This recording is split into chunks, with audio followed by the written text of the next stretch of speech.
जय जय राम कृष्ण हरी। बोला पुंडलिक वरदे हरी विठ्ठल। श्री ज्ञानदेव तुकाराम। पंढरीनाथ भगवान की जय। श्री संत सद्गुरु गणेशनाथ महाराज की जय। घरोघरी संत आहेती बहुत, तया दंडवत सर्व भावे। तृणवृक्षवल्ली लोटांगण घाली, सांडोनिया भूली सोहित करी। मृकुट मुंगी श्वान दाविले आपण, तरीच आत्मज्ञान साच होय। तृणवृक्षवल्ली लोटांगण घाली, सांडोनिया भूली सोहित करी। गणेशनाथ मने मनवितात्मिक, सर्व भावेक तोची धन्य।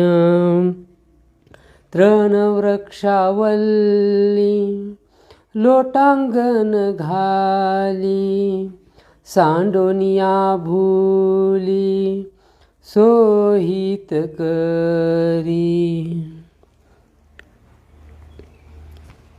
गुरुर्ब्रह्मा गुरुर्विष्णू गुरुर्देव महेश्वरा, गुरु साक्षात परब्रह्म तस्मै श्री गुरवे नमः। प्रस्तुत प्राप्त प्रसंगी श्री संत सद्गुरू गणेशनाथ महाराज यांच्या संजीवन समाधी सोहळ्याच्या त्रिशतकोत्तर अमृत महोत्सवानिमित्त आयोजित ऑनलाईन प्रवचन मालिकेतील हे 526 क्रमांकाचे पुष्प मज पामराकडे प्राप्त झाले आहे। प्रस्तुत अभंगात श्री संत सद्गुरू गणेशनाथ महाराज एका आत्मिकाची अवस्था आपल्यासमोर प्रकट करतात, ज्याने तो आत्मानुभूतीचा अनुभव घेतला आहे। त्याच्या दृष्टिकोनातून ह्या जगताचं स्वरूप काय आहे, तो स्वरूप किंवा ते स्वरूप ते स्वतःच्या स्वानुभवातून आपल्यासमोर प्रकट करतात। एका ठिकाणी माझे तुकोबाराय म्हणतात की कोण्याही जीवाचा न घडो मत्सर, वर्म सर्वेश्वर पूजनाचे। म्हणजे माझ्या तुकोबारायांनी परमेश्वराला कोठं पाहिलं की जिथं किंवा जी व्यक्ती कुठल्याही जीवाचा मत्सर करत नाही, कुठल्याही जीवाला हानी करत नाही, परमेश्वरानं बनवलेल्या प्रत्येक गोष्टीची तिच्या दृष्टिकोनातून काहीतरी व्हॅल्यू आहे, ती व्यक्ती किंवा तसा स्वभावाची व्यक्ती ही काय आहे, तो परमेश्वर आहे, परमेश्वर स्वरूपच आहे। किंवा जे का रंजले गांजले त्यासी म्हणे जो आपुले, तोची साधू ओळखावा देव तेतीची जाणावा। असं म्हणण्यामागही माझ्या तुकोबारायांचा तोच भाव आहे की अगदी किडा मुंगीपासून ज्याच्या अंतकरणात दयाभाव आहे, म्हणजे अतिशय ज्यांच्या प्रती आपल्या मनात कसलाही भाव म्हणजे कसली दया नाही किंवा आपण त्याच्याकडे पाहून न पाहिल्यासारखं करतो, अशा किडा मुंगीसाठीही एक त्या साधू व्यक्तीच्या अंतकरणात दयाभाव आहे। अशी व्यक्ती ही देवा समान आहे असे माझे तुकोबाराय म्हणतात। आणि तोच भाव प्रस्तुत अभंगात श्री संत सद्गुरू गणेशनाथ महाराज प्रकट करतात की घरोघरी संत आहेत बहुत, परंतु आपलं त्याकडे लक्ष नाही। म्हणजे एका साधकाने विचारलं की बाबा तुम्हाला आत्मानुभूती झाली का? नाथराय म्हणले की हो. आता तुम्हाला हे सगळं जगत कसं दिसत आहे, तर कसा अनुभव सांगू? तर तेव्हा गणेशनाथ महाराज म्हणतात की हा अनुभव तसा तर बोलता येत नाही, पण तुम्ही विचारता म्हणून मी सांगतो की आता आम्हाला हे सर्व जग, हे सर्व विश्व हे अद्वैत स्वरूप दिसायला लागलं. इथं भिन्नता काहीच नाही. कारण माझे कबीर महाराज म्हणतात की आवत गाडी एक है, म्हणजे जोवर ती गाडी एक असते, म्हणजे आपण आता एक गाडी म्हणलं तर ती गाडी एकच आहे, परंतु तिचे जे पार्ट वेगळे केले. आवत गाडी एक है उलटत होय अनेक, कहे कबीर न उलटीये वही एक ही एक. म्हणजे गाडीचा आवत, गाडीचं ते पुढचं जू, त्या गाडीचं ते तट्ट्या किंवा ते जे साटा किंवा ते गाडीचे चाक, हे सगळं कसं आहे, त्या गाडीचा भाग आहे. जेव्हा ह्या सर्व घटकापासून ती गाडी म्हणते तेव्हा ती एकच गाडी आहे. परंतु जेव्हा आपण हे सर्व पार्ट वेगळे करू तेव्हा आपण त्या एकेका भागाला एक एक नाव देतो, चाक व जू असं. परंतु जर आपण जेव्हा ती सर्व भाग एकत्रित असतात तेव्हा त्या सर्वांना आपण एकच नावानं ओळखतो. अगदी तसं येथे श्री संत सद्गुरू गणेशनाथ महाराज म्हणतात की मुळात हे चैतन्य स्वरूप, परमेश्वर स्वरूप हे एकच आहे. जेव्हा त्याचे वेगवेगळे स्वरूप या सृष्टीवर प्रकट होतात तेव्हा आपण ज्या दृष्टिकोनातून त्या स्वरूपाकडे पाहतो त्या दृष्टिकोनातून त्या स्वरूपाला एक नाव देतो. मग कधी आपण त्याला खंडोबा म्हणतो, कधी आपण त्याला भैरोबा म्हणतो, कधी आपण त्याला महादेव शिवशंकर म्हणतो, कधी आपण त्याला विष्णू परमात्मा म्हणतो, कधी राम म्हणतो, कधी कृष्ण म्हणतो, कधी विठ्ठल म्हणतो, कधी अनेक देवांचे स्वरूप आपण या जगासमोर प्रकट करतो किंवा त्या स्वरूपातून त्या देव परमेश्वराला ओळखतो. परंतु या सर्वांच्या पाठीमागं जो एक पडदा आहे तो एकच आहे, एकाच परमेश्वर परमात्म्याचा आहे. फक्त या पडद्यावर ज्याचा जसा अँगल आहे तशा अँगलनं त्याला ते स्वरूप दिसलं किंवा ज्याच्या दृष्टिकोनातून जसा प्रकाश पडला त्या पडद्यावर तशा स्वरूपात त्याला ते स्वरूप दिसलं त्या परमेश्वराचं. म्हणून मूळ स्वरूप, मूळ चैतन्य स्वरूप हे एक आहे. म्हणून येथे म्हणतात की घरोघरी संत आहे ती बहुत, पाहायला गेलो आम्ही तर आम्हाला जळी स्थळी काष्टी पाषाणी सर्वत्र या परमेश्वराचं स्वरूप दिसत आहे. आता त्याच्या वेगळं काहीही नाही. विचार करा, आपलं छोटंसं घरात बाळ आहे आणि त्याचं मन रमावं, त्याला खेळण्यासाठी काहीतरी पाहिजे म्हणून आपण काहीतरी त्याला बनवून देतो किंवा बाजारातून ती गोष्ट आणून देतो. आणि समजा ती गोष्ट म्हणजे त्या बालकाकडून चुकून तुटली, मोडली तर आपण किती चिडचिड करतो, रागावतो. आता इथे एका वडिलाच्या दृष्टिकोनातून, एका आईच्या दृष्टिकोनातून पहा की त्या बालकाला आपण ती गोष्ट आणून दिली, त्यापेक्षा जर आपण ती बनवून दिली तर आणि ती मोडली त्या बालकाकडून तर आपल्याला अधिक दुःख होतं. तोच भाव येते श्रीकृष्ण म्हणजे माझे श्री संत सद्गुरू गणेशनाथ महाराज म्हणतात की या परमेश्वरानं हे सगळं विश्व बनवलं, ही सृष्टी बनवली, ही पृथ्वी माता बनवली, सुजलम सुफलम, त्याची हे वृक्ष वल्ली, ह्या मुंगी किडेपासून अशा 84 लक्ष योनी बनवल्या, अनेक गोड फळं बनवले, फुलं बनवले आणि हे सगळं मोहक विश्व बनवलं असताना आपण त्याची जर नासधूस करत असू तर त्या परमेश्वराला किती वाईट वाटत असेल सांगा. किंवा जसं ते बालकानं ते मोडल्यानंतर आपण काय करतो, त्या बालकाला रागावतो, चिडतो किंवा आपल्याला अंतकरणाला दुःख होतं. तसं इथे म्हणजे श्री संत सद्गुरू गणेशनाथ महाराज म्हणतात की बाबांनो, आम्हाला आता सर्वत्र त्या परमेश्वराचं रूप दिसत आहे, परंतु या मानवी दृष्टिकोन म्हणजे जे अज्ञानी जीव आहेत त्यांना त्याकडे लक्ष नाही. त्यांच्या स्वतःच्या भौतिक वादासाठी किंवा त्यांच्या भौतिक सुखासाठी ते एकमेकावर अन्याय करत आहेत किंवा अन्य पशुमात्रावरती अन्याय करत आहेत. अनेक जंगलं नष्ट झाली, त्या जंगलात राहणारे पशु पक्षी कुठं राहत असतील, काय खात असतील, कधी याचा विचार केला आहे आपण? नाही. मला आणखीन एक घर पाहिजे, मुंबईत घर आहे मग सुख समाधानानं राहावं, नाही मला पुण्यातही एक घर पाहिजे.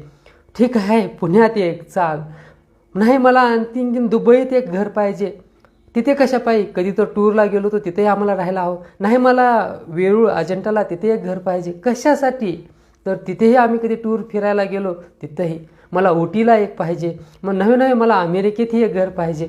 आणि आता तर असं चालू झालं आहे की चंद्रावरती प्लॉटिंग केली आहे माणसानं आणि तिथली जागा घ्यायला चालू केली आहे. अरे काय माणसा, किती पळशील, कुठंतरी थांब, कुठंतरी समाधानानं अन्य पशुमात्रांचा विचार कर. त्या परमेश्वराच्या दृष्टिकोनातून हे सर्व जीव त्याची निर्मिती आहे, सर्वावरती त्याचं लक्ष आहे. परंतु हा मनुष्य स्वार्थी बनला आणि स्वतःच्या स्वार्थासाठी आज आपण पाहतो युक्रेन रशियाचं युद्ध असो की हे फिलिस्तीन आणि इस्रायलचं युद्ध असो, काय हे आपल्याला समोर दिसत आहे. विश्वाचं हानिकारक स्वरूप हा मनुष्य स्वतःच्या हातानं निर्माण करत आहे. अन्य पशुमात्र पशु प्राणी तर खूप शांत आहेत, त्यांच्या आयुष्यात ते मग्न आहेत. परंतु मनुष्य तसा नाही. म्हणून येते म्हणतात की आम्हाला दिसले संत कुठं, ते पुढच्या ह्याच्यात सांगतात की तृण वृक्षवल्ली लोटांगण घाली. परमेश्वरानं बनवलेला हा वृक्ष जिथे असेपर्यंत फळ फूल आणि नाना प्रकारचं म्हणजे सावली, त्याचे उपकार आपण शब्दात वर्णन करू शकत नाही. त्याच्यामुळेच हा पाऊस पडतो. अशा अनेक गोष्टीनं तो सहाय्यक बनतो. आणि तोच वृक्ष जेव्हा मृत्यू पावतो त्याची लाकडं जाळून आपल्या घरातली भाकर भासते. एक ज्याला आपण म्हणजे अचल सजीव गोष्ट म्हणतो, म्हणजे ती कुठेही फिरत नाही, कुठेही जात येत नाही, एका ठिकाणी राहून एवढे उपकार करते. परमेश्वरानं आपणाला बोलायला वाचा दिली, पाहायला दृष्टी दिली, हात दिले, पाय दिले, अंतःकरण दिलं, विचार करायला बुद्धी दिली.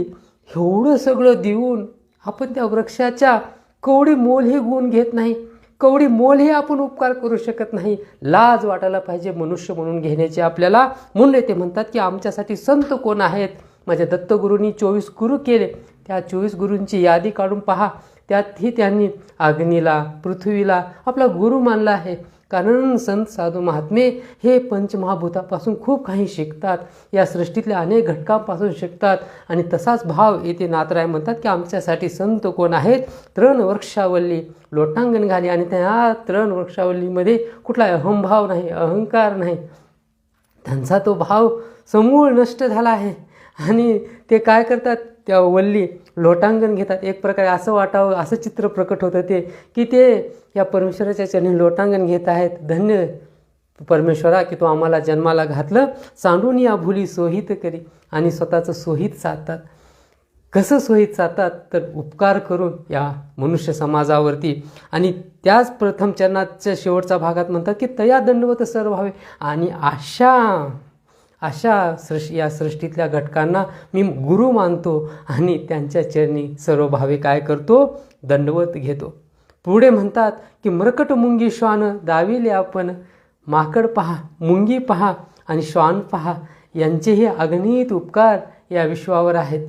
आता ते कसे म्हणाल, त्याचं एक एक उदाहरण आपण देत जाऊ. प्रथम मरकट म्हणजे माकड,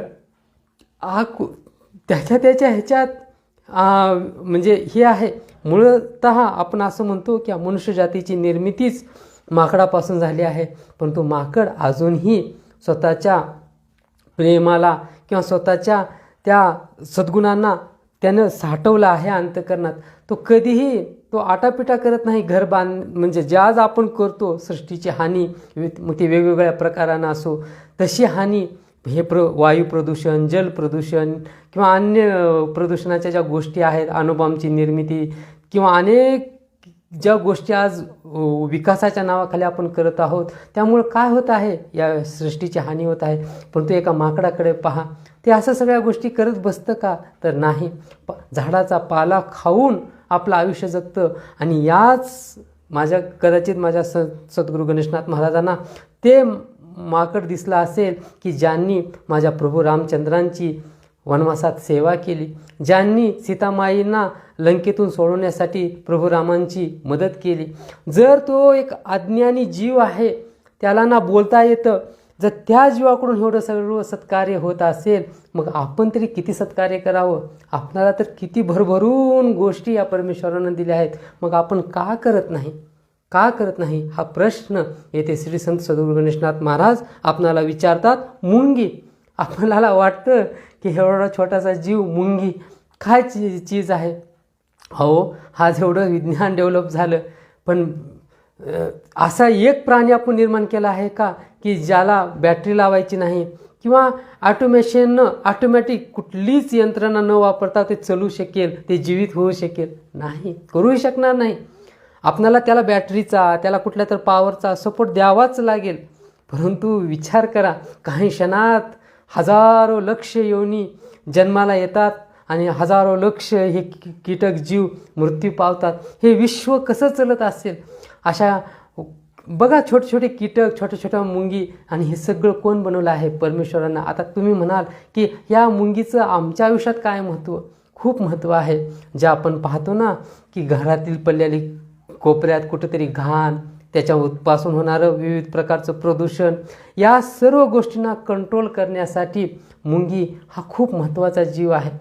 ते काय करते? जिथं आपला झाडूही जात नाही तिथली ती घाण ती मुंगी आपल्या मुखात घेऊन ती नष्ट करते, आणि ते नष्ट झाल्यामुळे अनेक रोगापासून आपलं रक्षण होतं. या सृष्टीत जेही गोष्ट या परमेश्वरानं बनवली आहे ते या नैसर्गिक चक्राला सुव्यवस्थित चालवण्यासाठी सपोर्टिव्ह आहे. परंतु आपण तसं नाही. आपण या सृष्टीला विघातक आहोत, विघातक होत आहोत. तसं पाहायला गेलं तर मनुष्यानं जर मनात आणलं तर या विश्वाला खूप सुंदर बनवू शकतो मनुष्य, त्याच्या बुद्धीचा वापर करून, त्याच्या अंतकणातील दयाची जी भावना आहे तिचा वापर करून. परंतु तो भावच आपण कुठेतरी विसरून गेलो आहोत आणि स्वतःच्या स्वार्थासाठी आपण या सर्व जीवावरची हानी करत आहोत. म्हणून त्या मुंगीकडेही कधीतरी पहा, तिचा तो संघर्ष पहा, ती कधीही हटत नाही. तुम्ही बघा, त्या मुंगीला छोट्याशा मारण्याचा प्रयत्न करा, ती त्या जीव वाचवण्यासाठी पळते. परंतु आपण कधी जर नाराज झालो तर काय म्हणतो की आता मला जगणं बस झालं, आता मला आत्महत्या करायची आहे. परंतु अन्य कुठलाही प्राणी या विश्वातला असं म्हणत नाही की आता मला आत्महत्या करायची, किंवा असं एकही उदाहरण नाही की कुठल्या प्राण्यानं स्वतःहून गळफास घेतला आहे, स्वतःहून पॉयझन घेऊन म्हणजे विष घेऊन तो मृत्यू पावला आहे. अशी एकही घटना या विश्वात नाही. फक्त एक मनुष्यच असा आहे की जो ट्रेसमध्ये आल्यानंतर, टेन्शनमध्ये आल्यानंतर तो विष प्राशन करतो, गळफास घेतो, रेल्वे पटडीवर जाऊन पडतो आणि आत्महत्या करून मरतो. परंतु अन्य पशु प्राणी, कारण त्यांनी परमेश्वराची आज्ञा पाळून ते आयुष्य जगतात. अगदी तोच भाव ते म्हणतात की अशा या छोट्या कीटक मुंगीलाही माझा प्रणाम. श्वान दाविले आपण. घरात जो आपला कुत्रा असतो किती प्रामाणिक आहे त्या मालकासोबत. काय पाहिजे त्याला? फक्त एक वेळची 2 वेळची भाकर, आणि त्यातूनच तो आपल्या घरमालकात त्या फक्त तेवढ्या बदल्यात, त्या भाकरीच्या बदल्यात तो आपल्या घरमालकाची सेवा करतो. आणि त्याचबरोबर या श्वानाचं खूप एक महत्त्व आहे की ते प्रतिपादित करत असताना आपणास आपले दत्तगुरू आठवणं गरजेचं आहे. कारण त्यांनीही या श्वान प्राण्याला खूप जवळ घेतलं होतं. जेव्हा जनार्दन स्वामींना माझे दत्तगुरू भेट देतात तेव्हा शांतीब्रह्म एकनाथ महाराजांना ती गुरुची, ती आत्मचैतन्याची अनुभूती व्हावी म्हणून तिथे काही गोष्टींची एक लीला रचतात. त्या लीलेचं स्वरूप असं आहे की दत्तगुरू माझ्या जनार्दन स्वामी, म्हणजे जेव्हा दत्तगुरू येतात तेव्हा एका साधूच्या वेशात असतात आणि त्यांच्यासोबत हा श्वान असतो. आणि जनार्दन स्वामींना म्हणतात की बाबा याचं दूध काढ. दूध काढतात. सोबत एक भाकर असते, ती भाकर त्यात कालो म्हणतात आणि ते गुरु शिष्य ते प्राशन करतात. आणि हे सगळं पाहत असताना माझे छोटेसे शांतीब्रह्म एकनाथ महाराजांना कसं तरी किळसवानं वाटतं. अरे रे रे, काय हे, काय हे. परंतु जेव्हा माझे जनार्दन स्वामी म्हणतात की नाथा हे घे भांडं, ते जे खाल्ल्यानंतर जे रिकामं भांडं असते, आणि घेऊन जाऊन ते धुवून आण परत. आणि जेव्हा ते घेऊन जातात आणि धुवत असताना त्यांच्या मनात एक लालसा उत्पन्न होते की बघाव तरी हा काला कसा लागतो. आणि म्हणून त्या वाटीतील काही राहिलेला शीत ते बोटावर घेऊन असं खातात. खाल्ल्याबरोबर त्यांना ती आत्मानुभूती जागृत होते. मग काय बघायचं, जिकडे पाहावे तिकडे तो परमेश्वर परमात्मा, जिकडे पाहावे तो साक्षात पांडुरंग परमात्मा. आणि मग त्या भावात येऊन ते जनार्दन स्वामींना श्री दत्तगुरूंना दंडवत करतात आणि तिथून मग जे स्वरूप ग्रंथ संपदेचं प्रकट झालं आहे ते आपणा सर्वांना श्रोत आहे, ज्ञात आहे. मग त्यामध्ये भावार्थ रामायण, शांतीब्रह्म एकनाथ महाराजांची एकनाथी भागवत, त्याचबरोबर अनेक गवळणी, भारुडं, अभंगगाथा, हरिपाठ आणि माझ्या माऊलींच्या ज्ञानेश्वरीची शुद्ध प्रत, हे असं विपुल लिखाण त्यांच्याकडून लिहिलं जातं. आणि आपणाला त्याच ठेवे म्हणजे संतांच्याच कृपेनं आज आपण जे कथा, कीर्तन, प्रवचन करतो ते त्यांचीच तर कृपा आहे. जर ते ज्ञानच त्यांनी आपल्यासाठी ठेवलं नसतं तर आपण काय बोलणार होतो, काय संदर्भ सांगणार होतो, काही सांगू शकत नव्हतो. आणि ह्या सर्व घटनाक्रमामध्ये तो श्वान किती महत्त्वाचा आहे. माझ्या दत्तगुरूंच्या अखंडित सोबत असणारा तो, म्हणजे संतांची सेवा करण्यात तो धन्यता मानतो. आजही आपण माऊलींच्या पालखीत, माझ्या तुकोबारायांच्या पालखीत, माझ्या श्री संत सद्गुरू गणेशनाथ महाराजांच्या पालखीत कित्येकांचा अनुभव असा आहे की काही श्वान हे सोबत चालतात ते, किंवा जेव्हा परतीचा प्रवास असतो पालखीचा तेव्हा तेथील पंढरपुरातील काही श्वान त्या पालखीसोबत येतात. म्हणजे हा काहीतरी हे जन्मोजन्मीचं त्या श्वानाचं आणि या वारकरी संप्रदायाचं, या संतांचं काहीतरी नातं आहे. म्हणून हे ते म्हणतात की अशा या श्वानाकडून या संतांची सेवा घडली, त्यांची या संतांची संगत घडली, त्या अशा त्या श्वानालाही माझा दंडवत आहे, तरीच आत्मज्ञान साच होय. आणि म्हणून जेव्हा आपण त्या श्वानाकडे पाहू तेव्हा आपण त्याच्यातील आत्मस्वरूप पाहायला शिकावं. कारण वरून हे कातडं जरी वेगळं असेल, वरून दिसणारं हे शरीराचं रूप जरी वेगळं असेल, कोणी 4 पायावर चालत असेल, कोणी 2 पायावर चालत असेल, कोणी आकाशात उडत असेल, परंतु सर्वाच्या अंतःकरणात हा चालवणारा परमेश्वर परमात्मा चैतन्य स्वरूपानं एकच आहे. आणि हे ज्याने जाणलं तरीच आत्मज्ञान साच होय, तरच तुम्ही सर्व काही साध्य केलं. अन्यथा जन्माला येऊन मरून गेलात, त्यात काहीच विशेष नाही. गणेशनाथ म्हणे म्हणवित आत्मिक, जर तुम्ही स्वतःला आत्मिक म्हणून घेत असाल तर बाबांनो सर्व पाहे एक तोच धन्य. तर सर्वांच्या ठिकाणी ते एकच चैतन्य स्वरूप ओळखायला शिका, समजायला शिका. नव्हे तर सर्वांच्या अंतःकरणात तो परमेश्वर परमात्मा नांदतो, म्हणून त्या सर्व जीवांची पूजा करायला शिका, ना की त्यांचा मत्सर, ना की त्यांचा द्वेष. अहो अन्य पशु प्राण्याचं तर सोडा, आज आपण पाहतो समाजाची अवस्था काय आहे.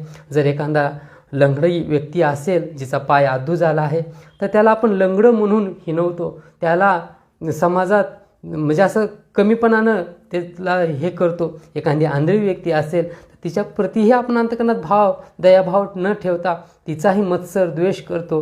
किंवा एखादी अपंग म्हणजे जिला बोलता येत नसेल, जिला काही कारणानं या समाजात व्यवस्थित वागता येत नसेल, थोडं मतिमंद असेल, तर तिला तर आपण कुठं सन्मानाचं स्थान देतो, तिला तर आपण कुठं कौतुकानं, आदरानं तिचा सन्मान करतो? नाही करत.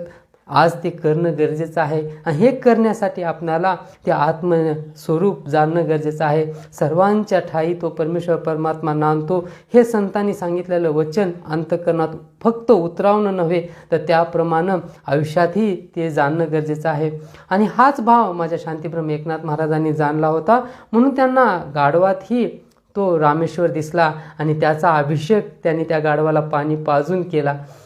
तोच भाव माझ्या अशा उदाहरणं जर द्यायला आपण बसलो तर खूप सारे आहेत, परंतु आणखी एक शेवटचं उदाहरण देऊन येथे आपण थांबू. माझ्या नामदेवरायांना दिसला आणि त्या कुत्रा तो कोरडी भाकर खात आहे म्हणून त्याच्या पाठीमागं तुपाची वाटी घेऊन माझे नामदेवराय धावायला लागले. हे सगळं संतांचं स्वानुभव आहे, ते आपल्यासमोर प्रकट करतात, जेणेकरून आध्यात्मिक साधकाला, परमार्थिक साधकाला व्यवस्थित मार्ग दिसावा. अशा प्रकारे प्रस्तुत अभंगात श्री संत सद्गुरू गणेशनाथ महाराज एका आत्मिकाचा अनुभव काय आहे तो स्वानुभवातून प्रकट करतात. झालेली सेवा तुम्हा श्रोते मायबापांच्या चरणी, श्री संत सद्गुरू गणेशनाथ महाराजांच्या चरणी, सर्व संत साधू महात्म्यांच्या चरणी, पांडुरंग परमात्म्याच्या चरणी समर्पित करून येथेच थांबतो. गणेशनाथ गणेशनाथ गणेशनाथ गणेशनाथ गणेशनाथ गणेशनाथ गणेशनाथ गणेशनाथ गणेशनाथ गणेशनाथ गणेशनाथ गणेशनाथ गणेशनाथ गणेशनाथ गणेशनाथ गणेशनाथ. बोला पुंडलिक वरदे हरी विठ्ठल श्री ज्ञानदेव तुकाराम. पंढरीनाथ भगवान की जय. श्री संत सद्गुरु गणेशनाथ महाराज की जय.